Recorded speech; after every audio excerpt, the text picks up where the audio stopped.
Chetan, let's come back to India. I remember in our previous interaction, you had indicated that India and Indonesia could actually start or kickstart the rate cutting cycle in India whenever it happens.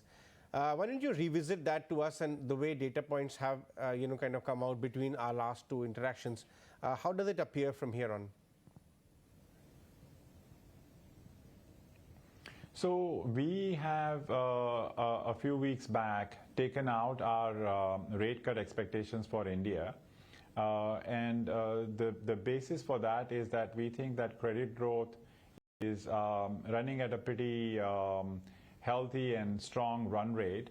At that rate of credit growth, the leverage pickup in the system is quite meaningful. So it will be difficult for RBI to encourage further acceleration of credit growth by cutting interest rates. At the same time, the deposit growth is much lower compared to credit growth. And as you saw in the last monetary policy, the RBI had kind of given a soft guidance to the banks that they need to kind of try and fix and bridge the gap between credit growth and deposit growth. So again, in that context, if they cut interest rates, it will encourage banks to cut deposit rates, which will take them further away from that bridging of gap between credit growth and deposit growth. And then the other aspect that we were thinking about is the trajectory of inflation. So to the extent to which we think inflation will go down to 4.5%, but not necessarily 4% and sustainably stay there, it will also be difficult for RBI to cut interest rates because of that reason. Chetan, but we have just started monsoon here in India. If it indeed comes out as a normal monsoon, the full season, do you see that will also have calming effect in parts of the inflation and hence things could be under control?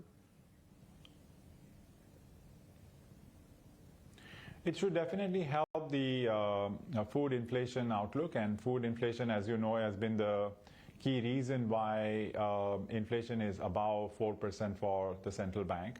So it will help.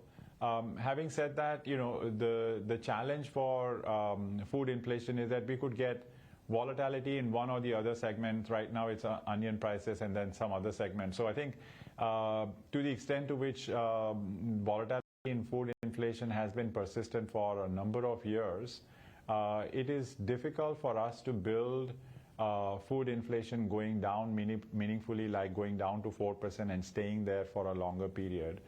And hence we are still building in no rate cuts from the central bank. Chetan. If you like this video, then like, share and subscribe to ET Now.